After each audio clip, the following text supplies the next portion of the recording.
Mes chers amis, bonjour. Nous avons déjà eu l'occasion d'évoquer l'importance de la cacheroute.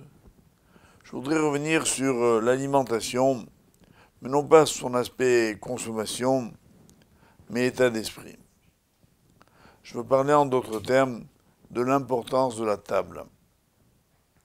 La table n'est pas seulement un moment de consommation, celui pendant lequel on se nourrit et où on accomplit donc une fonction vitale de l'existence.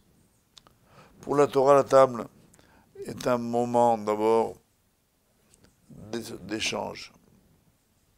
Échange avec sa famille quand on est en famille, ses amis, soi-même, j'y viens, et dans tous les cas avec le Créateur. En effet, l'un des grands principes de la Torah, c'est de ne pas rester sur une fonction purement physique et matérielle, d'essayer d'élever la matière à une autre dimension. Pour cela, l'échange est une des grandes façons d'élever la matière. Je m'explique. Le premier élément que je voudrais expliquer, c'est ce que dit le Talmud concernant le fait de rapprocher des gens, des amis. La phrase est ainsi exprimée dans le Talmud, Gedola legimam, shemikarevet et arechokim. Grande est la gorgée bue ensemble, car elle rapproche ceux qui sont loin. En effet, il est bien connu dans le monde que quand on veut, on va dire, faciliter une affaire dans le commerce, par exemple, dans les affaires, on invite autour d'un déjeuner ou d'un dîner. En fait, cette dimension-là est à l'origine extrêmement profonde et spirituelle. Elle est marquée dans les prophètes. Qu'est-ce qui fait que lorsque l'on mange avec quelqu'un, on se sent plus proche? Parce que d'abord, tout simplement, nous réalisons que l'autre a les mêmes besoins que moi. Il peut être un être très différent.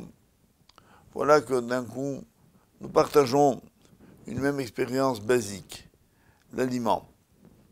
Mais ça, c'est une dimension, on va dire, universelle. Pour la Torah, cela va beaucoup plus loin.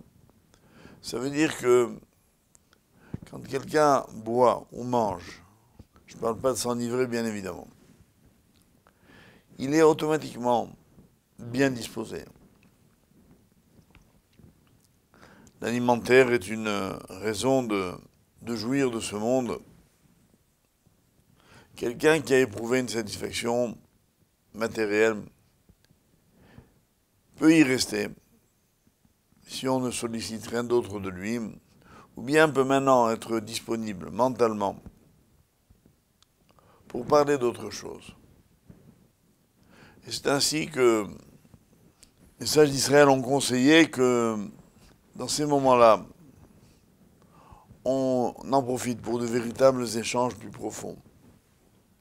Il est bien connu dans le Midrash que Abraham et Sarah, Abraham pour les hommes, Sarah pour les femmes, partageaient leur table avec tous les passants qui souhaitaient s'arrêter chez eux, pas seulement pour une halte de réconfort, pour retrouver des forces, mais également pour un échange.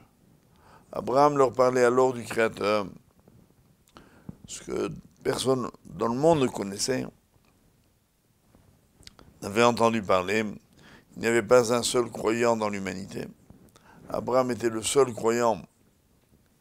Si j'ose dire quelle a été sa méthode, il donnait aux gens de quoi se nourrir et il leur disait, vous savez que cet aliment que nous avons consommé ensemble, il ne m'appartient pas. Il est la propriété de Dieu.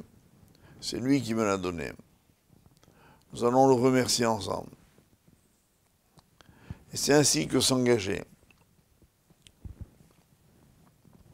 avec ses hôtes une conversation beaucoup plus profonde que sur une simple recette de cuisine ou la délectation d'un plat. Et en fait, l'exemple est ici donné de l'occasion à propos d'un repas d'inviter nos hôtes, plus d'humanité, de bonté, les ouvrir sur des notions plus spirituelles. Par exemple, il est recommandé d'étudier la Torah quand nous sommes à table, pas seulement le Shabbat, tout le temps.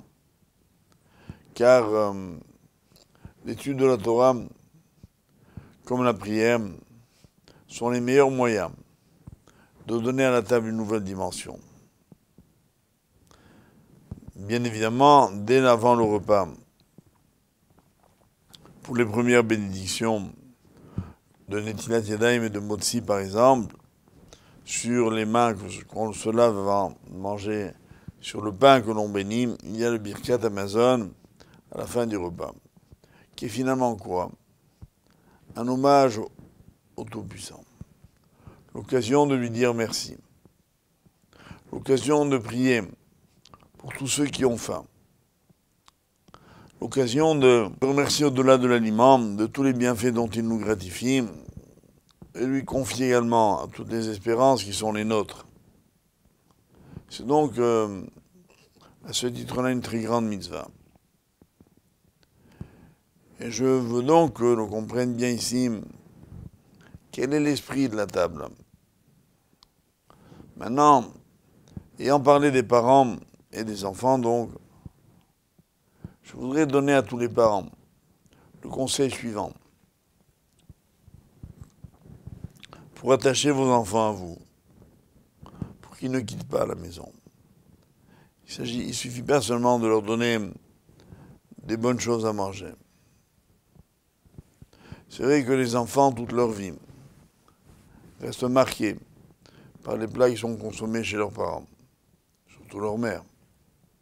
Mais ce doit être un moment d'échange, d'écouter nos enfants, de les interroger sur leur vie, de leur demander s'ils ont des problèmes, de nous les soumettre à ce moment-là. En d'autres termes, la table est un moment de grande proximité et de grande intimité.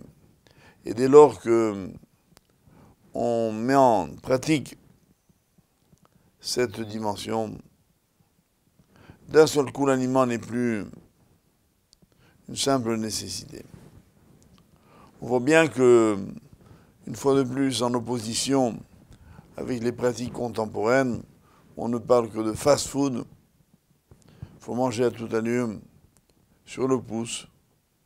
Les gens entrent dans la pause du déjeuner, par exemple, mangent parfois même dans la rue. En tout cas, de façon précipitée.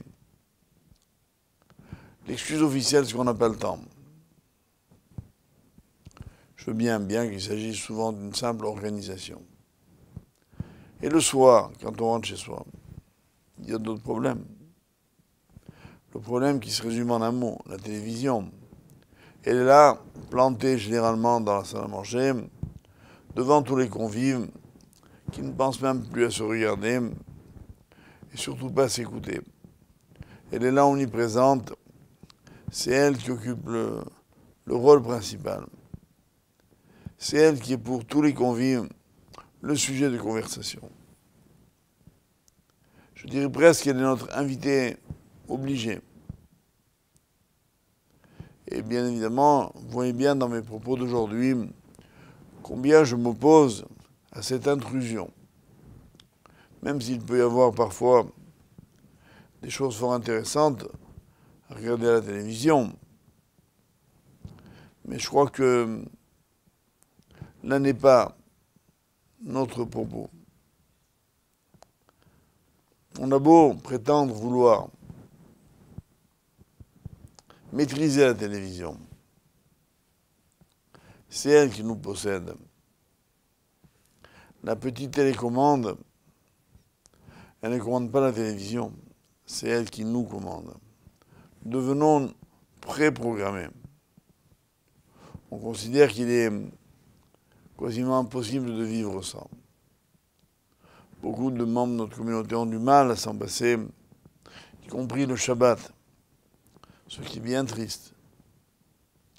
Tout ceci prouve l'appauvrissement, à la fois culturel et spirituel, de nos contemporains. Et je me devais de vous en dire quelques mots aujourd'hui, pour qu'on comprenne que finalement une vie, elle se dessine comme nous on a décidé.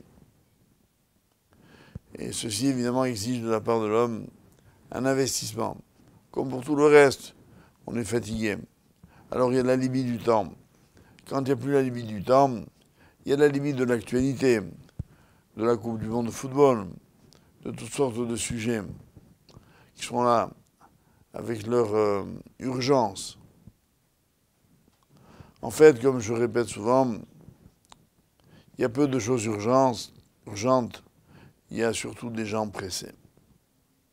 Alors on veut avoir l'impression de gagner du temps en allant vite. En fait, on se disperse. On ne recentre plus notre vie dans la direction qu'on a choisi d'emprunter. Et peut-être que le petit propos d'aujourd'hui était de nous inviter en une dizaine de minutes à retrouver le temps de vivre.